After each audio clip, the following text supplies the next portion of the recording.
अस्सलाम वालेकुम सर, मेरा नाम रावल राम है और मैं आपसे सवाल करना चाहता हूँ कि हमारा मज़हब गलत नहीं है, उसमें गलतियाँ हम लोग करते हैं।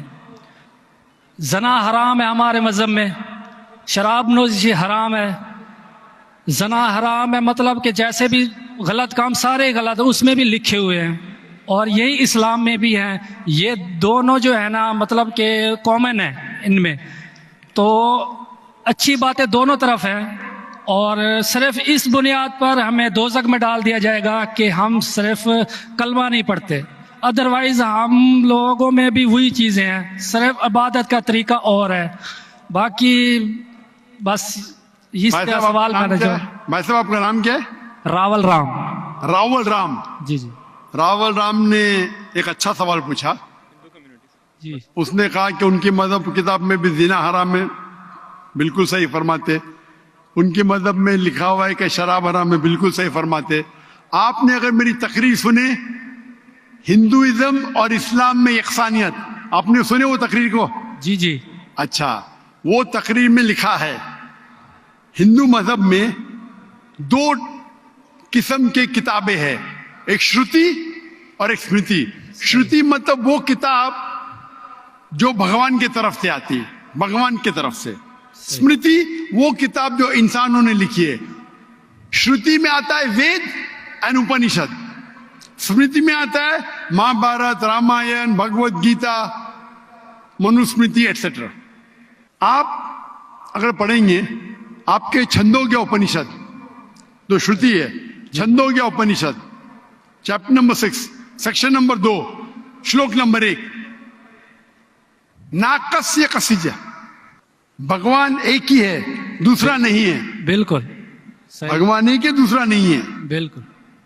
आपके किताब में लिखा है श्वेताश्वेतर उपनिषद चैप्टर नंबर 6 श्लोक नंबर 9, नाकस्य कसिज जनिता न पतिपा, नाकस्य कसिज जनिता न चतिपा, मतलब उस भगवान के कोई वालिदैन नहीं है, ना माँ है ना बाप है ना बच्चे है। सही लिखा है श्वेताश्वेतर उपनिषद में चैप्टर नंबर 4 श्लोक नंबर 19, न तस्य प्रतिमा अस्ति, प्रतिमा के मानी होती है संस्कृत में अक्स, picture, photo, statue, idol, painting. ना तस्य प्रतिमा अस्ति, उस भगवान की कोई अक्स नहीं, कोई पेंटिंग नहीं, कोई पिक्चर नहीं, कोई फोटो नहीं, कोई स्टैच्यू नहीं, कोई स्कल्पचर नहीं। ये लिखा है यजुर्वेद चैप्टर नंबर 32 श्लोक नंबर 3 में भी, ना तस्य प्रतिमा अस्ति। तो आप अगर भगवान को मानते हैं और भगवान की मूर्ति बनाते हैं तो गलत है। आपके किताब के हिसाब से कुरान मजीद को बाजू रखो, हदीस को बाजू रखो। आप मूर्ति पूजा में मानते हैं भाई साहब? सर मैं सिर्फ कृष्ण भगवान की मूर्ति पे मानता हूँ, अदरवाइज देवता हैं वो मतलब उन पे सजदा नहीं कर सकते।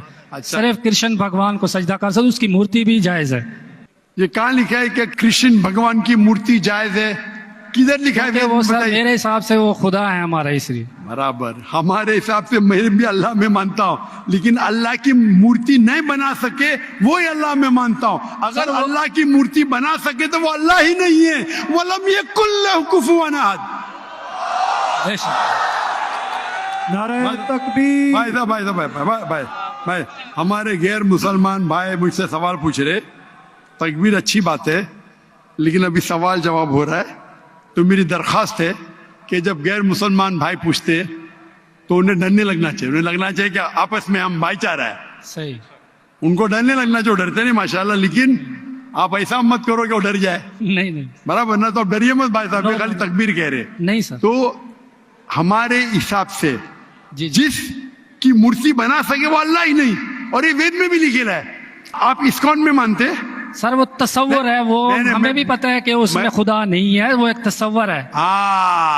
हमारे इसमें खुदा का तस्वुर करते मूर्ति बनाए तो गलत है।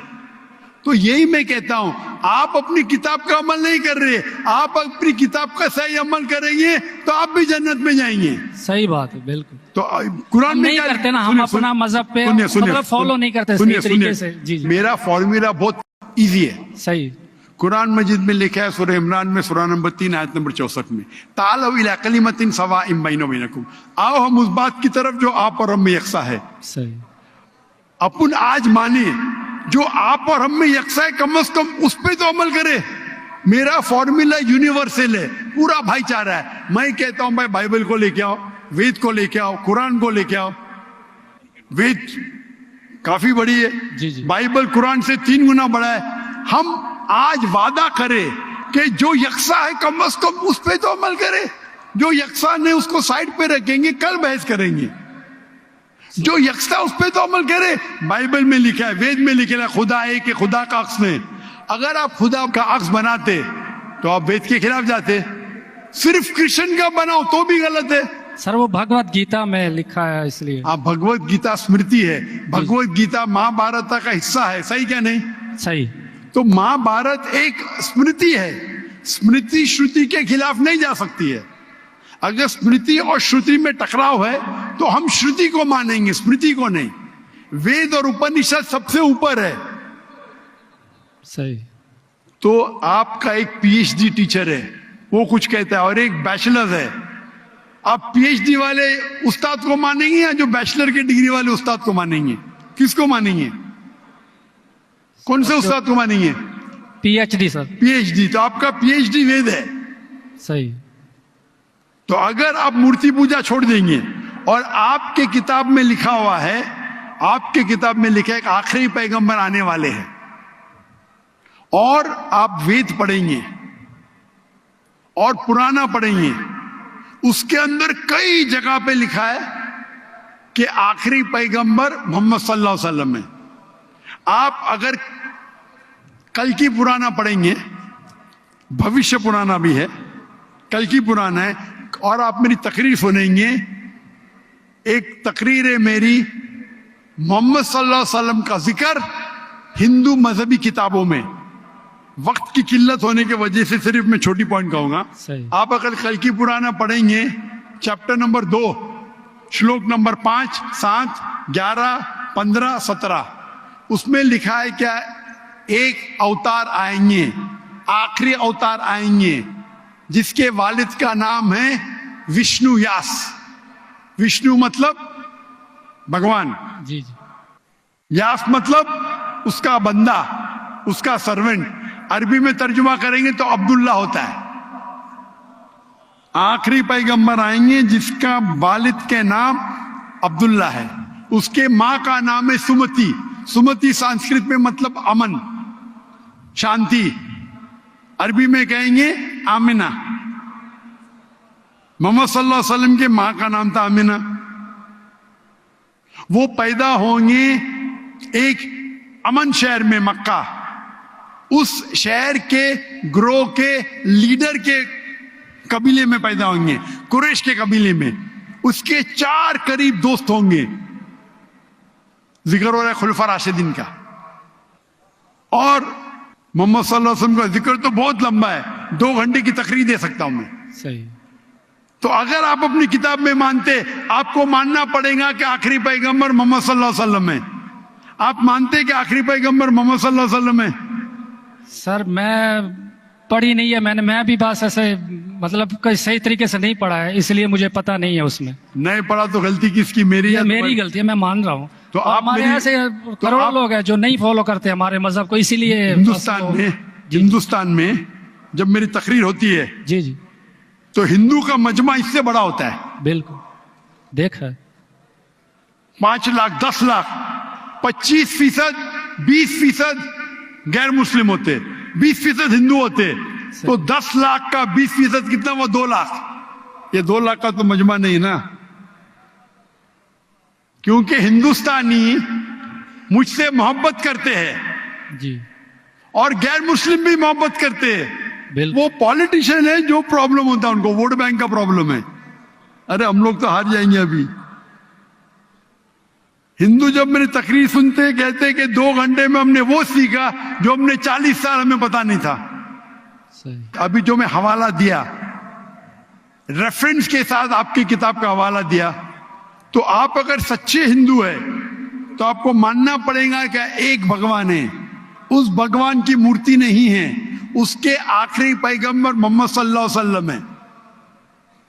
तो आप अपनी किताब पे अमल करेंगे जी करूँगा। और जो चीज यकसा है कम से कम उस पर तो अमल करो।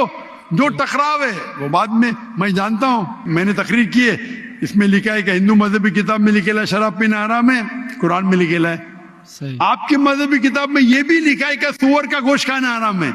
सही। और आपकी किताब कुरान से सख्त है, उसमें लिखा है कि अगर आप सुअर का गोश्त बेचेंगे तो उल्टे पैर और उल्टे हाथ काटना चाहिए।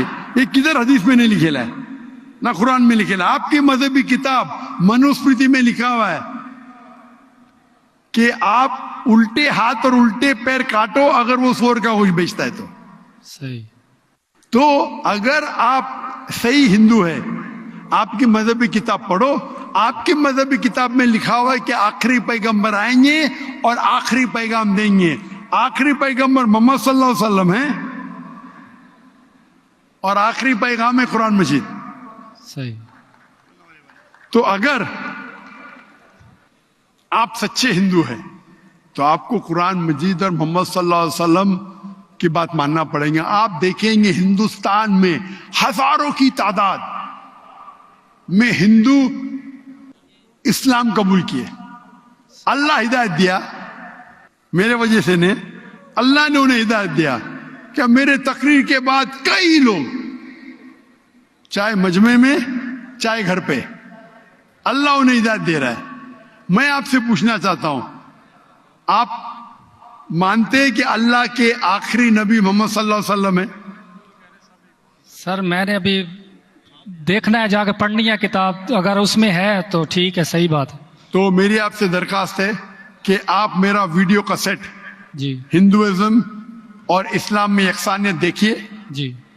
और उसको देखने के बाद अगर कोई सवाल है तो मुझसे पूछिए।